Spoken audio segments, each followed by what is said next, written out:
ಪರೋಪಕಾರಾಯ ಫಲಂತಿ ವೃಕ್ಷಾಯ, ಪರೋಪಕಾರಾಯ ವಹಂತಿ ನದ್ಯಾಯ, ಪರೋಪಕಾರಾಯ ದುಹಂತಿ ಗಾವ, ಪರೋಪಕಾರ ಇದಂ ಶರೀರಂ ಅಂತ.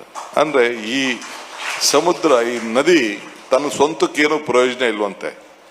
ಅದು ಬೇರೆಯವ್ರಿಗೆ ನೀರು ಕೊಡ್ತದಂತೆ, ದನಕರುಗಳಿಗೆ ನೀರು ಕೊಡ್ತದಂತೆ, ಜಮೀನು ನೀರು ಕೊಡ್ತದಂತೆ, ವ್ಯವಸಾಯಕ್ಕೆ ಆಗ್ತದಂತೆ, ಇಂಡಸ್ಟ್ರೀಸ್ ನೀರು ಕೊಡ್ತದಂತೆ, ಎಲ್ಲರಿಗೂ ಕುಡಿಯೋ ನೀರಿಗೂ ಎಲ್ಲದಕ್ಕೂ ಕೂಡ ಅನುಕೂಲ. ತನ್ನ ಸ್ವಂತಕ್ಕೇನು ಪ್ರಯೋಜನ ಇಲ್ವಂತೆ.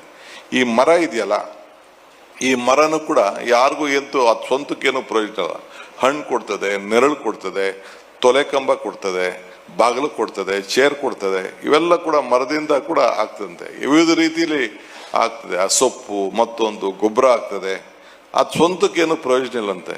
ಹಂಗೆ ಈ ಹಸು ಇದೆಯಲ್ಲ, ಹಸು ಅಷ್ಟೇ, ನಮ್ಮ ಗೋವು, ಅದಕ್ಕೇನು ಸ್ವಂತಕ್ಕೆ ಪ್ರಯೋಜನ ಇಲ್ಲ. ಹೊಲ ಉಳ್ತದೆ, ನಮ್ಮನ್ನ ಕರ್ಕೊಂಡು ಹೋಗ್ತದೆ, ಸಗಣಿ ಕೊಡ್ತದೆ, ಹಾಲು ಕೊಡ್ತದೆ, ತುಪ್ಪ ಮಾಡ್ತೀವಿ, ನಾವು ತಿಂತೀವಿ, ಅದಕ್ಕೆ ಸ್ವಂತಕ್ಕೇನು ಪ್ರಯೋಜನ ಇಲ್ವಂತೆ. ಹಂಗೆ ಈ ಮನುಷ್ಯನ ದೇಹ ಕೂಡ ಅಲ್ಟಿಮೇಟ್ಲಿ ನಿಮ್ಗೆ ನಮ್ಗೇನು ಉಪಯೋಗ, ಎಷ್ಟು ಉಪಯೋಗ ನಮ್ಗೆ, ನಾವೆಷ್ಟು ಸಂಪಾದನೆ ಮಾಡ್ತೀವಿ, ಶ್ರೀಗಳು ಎಷ್ಟು ಮಾಡ್ತಾರೆ, ಕೊನೆಗೆ ಸಮಾಜಕ್ಕೆ ತಾನೇ ಮಾಡೋದು.